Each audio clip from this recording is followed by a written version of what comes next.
अभिवादन स्वीकार करिए हरबंस नागोके का। एनडीए सरकार ने पूरे विश्व को बता दिया है, अपने देश को भी बता दिया है कि उन्हें प्रजातंत्र पर पूरा विश्वास है। ये बात नहीं है कि जहां पर उनकी तूती नहीं बोलती वहां वो चुनाव नहीं लड़ाना चाहते। मगर केंद्र सरकार ने जम्मू कश्मीर में अब विधानसभा के चुनाव करवाने का जो निर्णय लिया है, अभी तक तो यही लग रहा है कि चुनाव होंगे। बेशक आतंकवादी दंदना रहे हैं और जम्मू डिवीज़न के सभी 10 जिलों के पहाड़ी क्षेत्रों में उन्होंने अपने नापाक साजिश का कब्जा रखा हुआ है और इसीलिए केंद्र सरकार ने भी कई शानदार कदम उठाए हैं जिनकी भूरी भूरी प्रशंसा तो बनती है। केंद्र सरकार ने खास करके केंद्रीय गृह मंत्रालय ने बहुत गंभीर होते हुए बीएसएफ के प्रमुख और अर्धसैनिक बल के एक अन्य शीर्ष अधिकारी को हटा दिया है।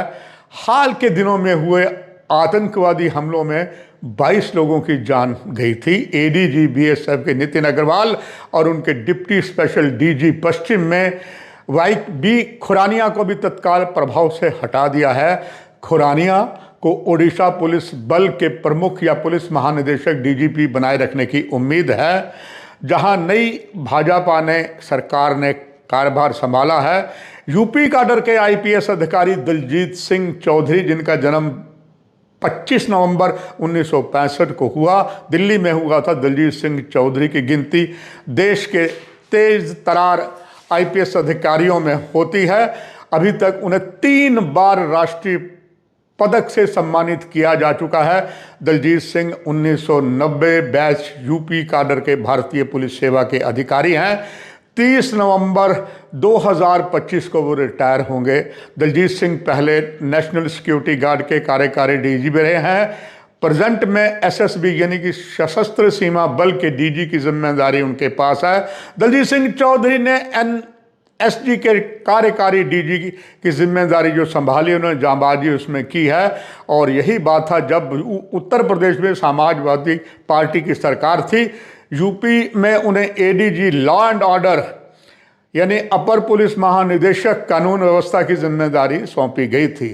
हालांकि चर्चा ऐसी भी चल रही है, एक असम काडर में आईपीएस अधिकारी जो पहले ही केंद्रीय गृह मंत्रालय के अधीन काम कर चुके हैं, उनको भी संभवतः कोई अच्छी जिम्मेदारी यहाँ दी जा सकती है। भारत सरकार ने अब असम राइफल के 2000 सैनिक बलों के 2 बटालियन जो हैं जम्मू, डोडा, राजौरी, उधमपुर में लाई हैं। और जहाँ तक बात इस असम राइफल की है, वो काफ़ी ट्रेंड है। अंदर की जो घुसपैठ होती है, गुरीला युद्ध को समाप्त करने में काफ़ी बड़ी भूमिका असम राइफल की है। 2 बटालियन जम्मू डिवीज़न में लाई गई हैं। अमरनाथ यात्रा के समाप्त होने के बाद जो सुरक्षा में लगे हैं यात्रियों के लिए, उनको काफ़ी ज़्यादा जम्मू डिवीज़न में लगाया जाएगा, कुछ को कश्मीर घाटी में लगाया जाएगा। ये एक प्रजातांत्रिक तौर पे देखा जाए एनडीए सरकार का बहुत बड़ा कदम है कि यहाँ पर चुनाव करवाए जाएं। ये बात तय है, यहाँ पर भाजपा को ज़्यादा कुछ नहीं मिलने वाला है। चूँकि कहा जाता है बोया पेड़ बबूल का तो आम कहाँ से खाए। स्वयं संभवतः भारतीय जनता पार्टी ने ऐसी गलतियाँ की या एक चाणक्य की नीति पिछले लोकसभा के जो संपन्न चुनाव हुए उनमें किया कि कश्मीर घाटी की जो 3 लोकसभा की सीटें हैं, उसमें दक्षिण कश्मीर की जो सीट अनंतनाग की थी, उसमें जम्मू डिवीज़न का राजौरी पुंछ के काफ़ी विधानसभा क्षेत्रों को इकट्ठा करके मिलाया गया और पूरी उम्मीद थी कि कम से कम ये राजौरी पुंछ अनंतनाग की लोकसभा की सीट जो है वो बीजेपी ले जाएगी। मगर कैंडिडेट ना तो यहाँ खड़ा किया, ना नॉर्थ कश्मीर में, ना श्रीनगर में। नॉर्थ कश्मीर की बात है बारामूला लोकसभा की सीट की, वहाँ पर तो इंजीनियर रशीद जो जेल में बंद हैं, कई उन पर राष्ट्रद्रोह के मुकदमे लगे हैं, उन्होंने उमर अब्दुल्ला को हराकर विजय प्राप्त की। निस्संदेह अनंतनाग में और श्रीनगर में नेशनल कॉन्फ्रेंस का दबदबा रहा है। दोनों ही जो सांसद हैं उन्होंने जारी लोकसभा के बजट में शानदार अपनी भूमिका निभाई है। मगर उससे ज़्यादा अगर शानदार हम भूमिका कहें, वो केंद्र सरकार यानी कि एनडीए ने की है कि उनका चाहे प्रभुत्व यहाँ इतना ज़्यादा नहीं है। इस बात का अंदाज़ा इस बात से भी लगता है कि नेशनल कॉन्फ्रेंस अब पूरा ताल ठोकने की जम्मू में कोशिश कर रही है।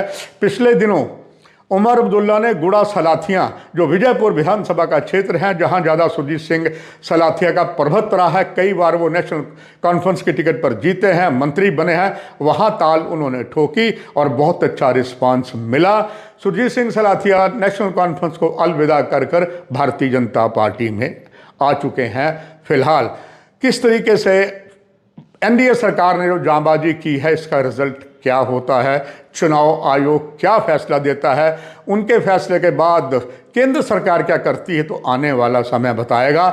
मगर कहा जा सकता है अंत में यही कि एनडीए सरकार ने प्रजातंत्र को मजबूत करने के लिए एक शानदार कदम उठाया है। आप भली भांति से परिचित हैं मेरी पत्रकारिता के 3 दशकों से ज़्यादा कार्यकाल में। ना कहूँ से दोस्ती, ना कहूँ से बैर की कहावत मैंने सदैव यथार्थ करते हुए स्पष्ट चीज़ों को सामने रखा है और देश की एकता, प्रभुसत्ता, अखंडता के लिए है वो कई बार अपनी जान पर भी खेल कर रिपोर्टिंग की है। आपको याद होगा अनेकों बार जो सीमा प्रहरी हैं, खास करके भारत पाक अंतर्राष्ट्रीय सीमा जो जम्मू डिवीज़न के 3 जिलों में पड़ती है, या कई ऐसी चीज़ें होती हैं, काली भेड़ें बहुत ज़्यादा सरकार के अंदर भी होती हैं, और चाहे वो राज्य सरकार हो या केंद्र सरकार हो, उसका समय समय पर मैंने आपको ब्यौरा दिया है। ख़ास करके जिस तरीके से बॉर्डर पर सुरंगें बने और ड्रोन आए, उसमें तो हमेशा है कि घर का भेदी ही लंका ढाता है। आज तक बीएसएफ ना तो अंतर्राष्ट्रीय सीमा जो लगभग 210 किलोमीटर लंबी है घुसपैठ को रोक पाई, और ना ही ड्रोन के आए हथियारों में वो किसके पास गए, कैसे गए। कभी कभार पुलिस की या अलग गुप्तचर एजेंसियों की थोड़ी बहुत मेहनत से कुछ लोगों को पकड़ा, मगर अभी बहुत सी काली भेड़ें बाकी हैं। हालांकि ये बड़ा प्रशंसनीय है कि उपराज्यपाल मनोज सिन्हा ने आज ही 6 सरकारी कर्मचारी, जिसमें पुलिस वाले भी हैं, उनको डिसमिस फ्रॉम द सर्विस किया है, चूँकि मादक द्रव्य और आतंकवाद में संलिप्त थे। ये भी एक अच्छा कदम था। मगर जिस तरीके से केंद्रीय गृह मंत्री ने एक कदम उठाया और उसने एक नई चीज़ रखी कि बीएसएफ के डीजी को हटा के अब दिलजीत सिंह को कमान दी है, जो प्रमाणित करता है केंद्र सरकार बहुत गंभीर है। इस बात से एक और संकेत मिलते हैं, जो भी घर के भेदी थे, चाहे वर्दी में थे या दूसरे थे, वो बख्शे नहीं जाएंगे। इस कार्यक्रम में इतना ही। नमस्कार।